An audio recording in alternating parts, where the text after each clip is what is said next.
Alert. New findings in the Clinton cash trail. Initially, Clinton defenders saying that a Canadian law prohibited revealing the identities of more than 1,000 donors. But after some digging, new reports say that just was not true. What is true? Shannon Bream's live in Washington on that. What about the supposed Canadian law? What is that, Shannon?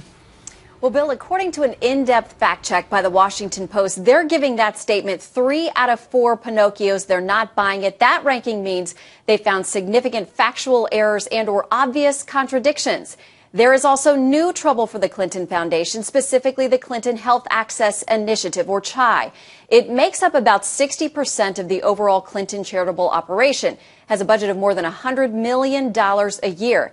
And according to a brand new report from the Boston Globe, CHI, quote, never submitted information on any foreign donations to the State Department lawyers during the time that Mrs. Clinton was serving as Secretary of State. Now, as all these new reports come in, it's the same time that Clinton is saying this about transparency and trust. We must urgently begin to rebuild the bonds of trust and respect among Americans.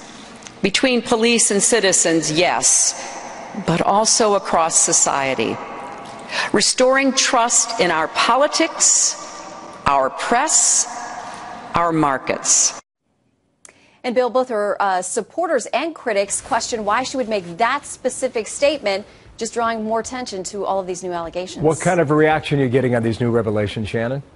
Well, so far it appears the White House is having no comment regarding what appears on its face to be numerous violations of that agreement, which was signed onto by members of both the administration and of Clinton's charity operations. But a statement from current Secretary of State John Kerry's spokesman says this, quote, we would have expected that CHI identified for the department the foreign country donations that elected to materially increase their donations and new country donors. The State Department believes that transparency is the critical element of that agreement.